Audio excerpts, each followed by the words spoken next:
कुछ साल पहले तक हमारे देश में एक बड़ा पॉपुलर वर्ड हुआ करता था। तकरीबन हर रोज हम लोग कई बार ये वर्ड दोहराते थे और वर्ड था लोड शेडिंग, यानी इलेक्ट्रिसिटी चली जाया करती थी और कितनी परेशानी होती थी उसके कारण।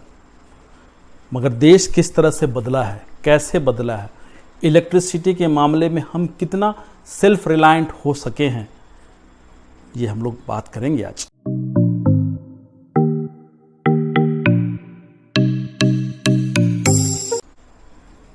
नमस्कार, आज फिर आपके साथ वीकली फंडा में हम कुछ नए विषय पे चर्चा करेंगे और आज का टॉपिक है पावर कंडीशन हमारे देश की कैसी है। Power means electricity. इलेक्ट्रिसिटी किस जगह पे खड़ी है, कुछ वर्ष पहले तक हम कहाँ थे और आज हम कहाँ हैं, इस पे चर्चा करेंगे। कुछ वर्ष पहले तक एक कॉमन वर्ड जो हर रोज़ हम लोग यूज़ करते थे वो होता था लोड शेडिंग। कई दिनों तक, कई घंटों तक हर रोज़ बिजली चली जाया करती थी और शाम के वक्त अंधेरे में हम लोग बैठे रहते थे इस इंतज़ार में कि बिजली कब आएगी।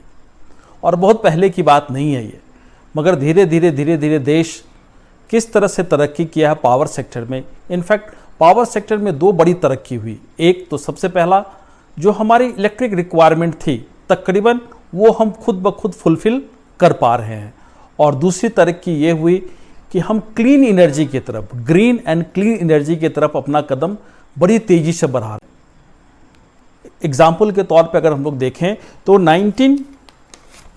2009-10 की बात करें तो 2009-10 में हमारी जो डिफिसिट थी इलेक्ट्रिसिटी जनरेशन और रिक्वायरमेंट के बीच में तकरीबन 10% की हुआ करती थी। मगर अगर इस साल हम लोग देखें, पिछले साल तकरीबन 0.5% का ही डिफिसिट था और इस साल हम लोग देखें तो हम लोग मान के चल रहे हैं कि इस साल हम डिफिसिट में नहीं रहेंगे। जितनी रिक्वायरमेंट है उतनी जनरेशन हम कर पाएंगे। अगर हम लोग गौर करें तो टोटल पावर कैपेसिटी तो आज के डेट में 384 गीगावाट की कैपेसिटी ऑलरेडी हमारे कंट्री में इंस्टॉल हो चुकी है, जिसमें देखेंगे तो मेजर पार्ट ऑफ कोर्स, चूँकि ट्रेडिशनली हम लोग कोल डिपेंडेंट रहे हैं, कोल हमारा मेन फ्यूल रहा है, मेन पावर का सोर्स रहा है। एक ज़माने में तो 80 से 85%, 80-85% तक हमारी डिपेंडेंसी कोल पे ही हुआ करती थी पावर के लिए, मगर धीरे धीरे वो कम हुआ है। मगर आज भी out of this 384 thermal power से हम 234 गीगावाट्स की कैपेसिटी हमारी है। वेराज जो क्लीन एनर्जी जिसमें कि hydro, nuclear, solar and other renewable energies आते हैं, वो पुट टुगेदर तकरीबन 150 गीगावाट्स की है। अगर हम लोग गौर करें तो क्लीन एनर्जी में खास के सोलर एंड दिस पवन चक्की जिसको हम लोग कहते हैं, वो किस तरह से आगे बढ़ा है ये आप सोच नहीं सकते हैं। ज़बरदस्त तरीके से आगे बढ़ा है। 97 गीगावाट्स की कैपेसिटी हम लोगों ने solar and other renewable energy में ऑलरेडी कैपेसिटी इंस्टॉल कर लिया है। आने वाले दिनों में मानना यह है कि 2022 तक ही जाते जाते कुल जो क्लीन एनर्जी है वो हमारी 220 गीगावाट की होगी, 220 गीगावाट की। और सिर्फ solar and other renewable, hydrogen and nuclear छोड़ दें तो भी हमारी टोटल इसमें देखी जा रही है कि हाइड्रो न्यूक्लियर छोड़ने के बावजूद भी 175 गीगावाट की कैपेसिटी इंस्टॉल हो जाएगी नेक्स्ट ईयर तक।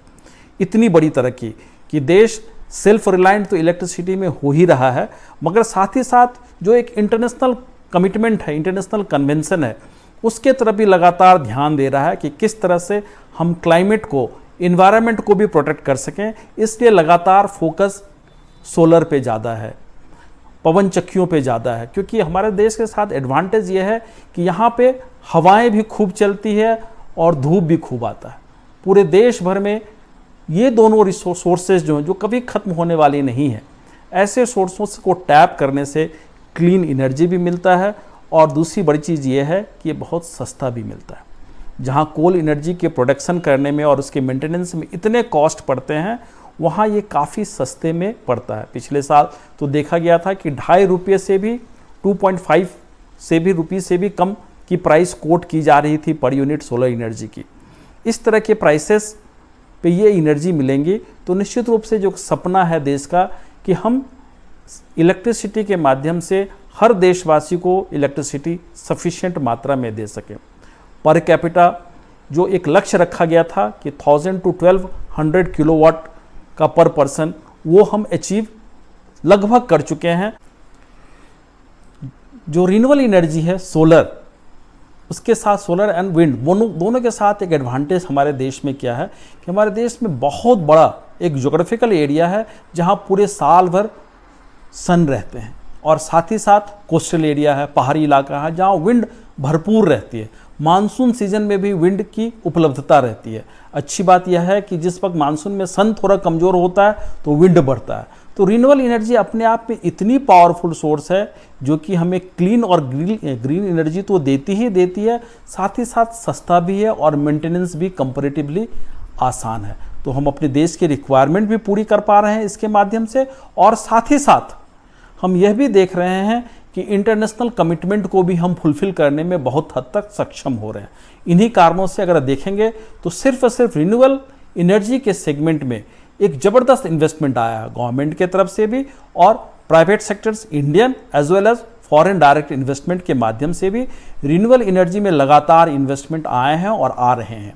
पिछले 7 वर्षों का ही हिसाब किताब देखें तो मोर देन $70 बिलियन यानी रफली 5 लाख करोड़ या उससे भी अधिक पैसे ऑलरेडी इस सेक्टर में इन्वेस्ट हो गए हैं। इसी कारण से ऐसा देखा जा रहा है और ऐसा एस्टिमेट किया जा रहा है कि ऑलरेडी 2022 तक सिर्फ और सिर्फ सोलर विंड को ही जोड़ लें तो 175 गीगावाट की कैपेसिटी हम अचीव कर लेंगे, और 2030 तक उम्मीद की जा रही है कि 450 गीगावाट की इलेक्ट्रिसिटी प्रोड्यूस गीगावाट की कैपेसिटी तक हम पहुंच सकते हैं।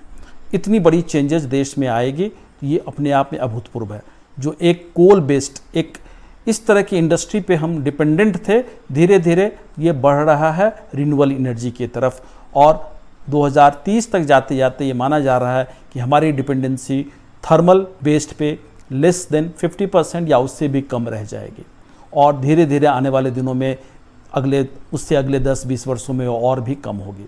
तो ये एक बहुत ही ज़बरदस्त एक तेज़ी अपने देश में आई है, और ये इकोनॉमी के लिए बहुत महत्वपूर्ण है, क्योंकि अगर इलेक्ट्रिसिटी पे हमारी डिपेंडेंसी बढ़ती है, इलेक्ट्रिसिटी पे ही हमारा सारा कुछ चलता है। जैसे कि हम लोग बात कर रहे हैं इलेक्ट्रिक कार, इलेक्ट्रिकल व्हीकल्स, जितने भी कॉमर्शियल या प्राइवेट हो, दोनों ही की बात कर रहे हैं कि अगर उस पे ही हम चलते हैं आने वाले दिनों में, तो ये एक बहुत बड़ा चेंज हमारे देश के ट्रांसपोर्टेशन में भी आने वाला है। रेलवे तकरीबन तय कर चुका है कि कंप्लीटली वो इलेक्ट्रिसिटी की तरफ हम बढ़ते चला जाएगा।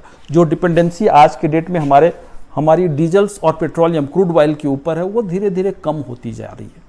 ये भी बहुत बड़ा एडवांटेज है। हम फॉरेन एक्सचेंज भी अपना बचा सकते हैं, और पावर निश्चित रूप से एक ऐसी चीज़ है कि जिसके बिना कोई भी देश तरक्की नहीं कर सकता है। तो देश की तरक्की में पावर का योगदान निश्चित रूप से बहुत बड़ा होने वाला है। ऑलरेडी आज दिख रहा है और आगे भी दिखता रहेगा। हम बात कर रहे हैं मैन्युफैक्चरिंग सेगमेंट को और बड़ा और विशाल करने का।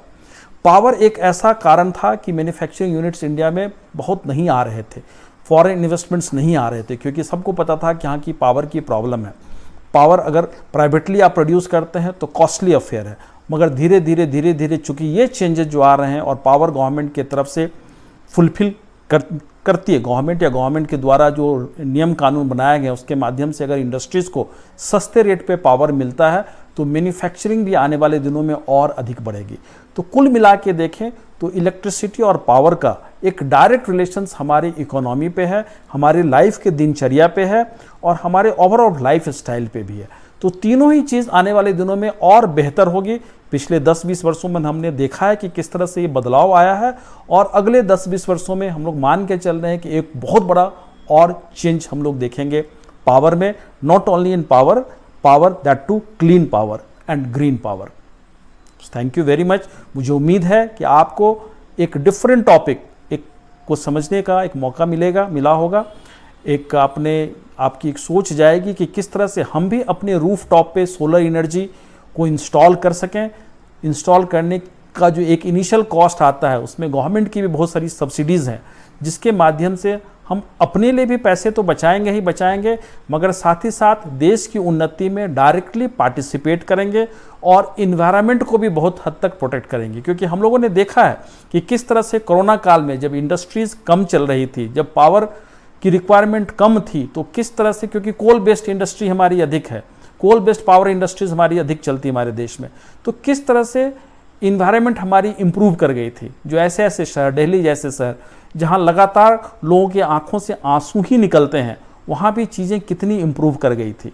तो अगर वही कंप्लीट हम ग्रीन एनर्जी पे आ जाएंगे, सोलर एनर्जी पे आ जाएंगे, विंड एनर्जी पे आ जाएंगे, तो सोचिए कितना बेहतर जीवन भी होगा।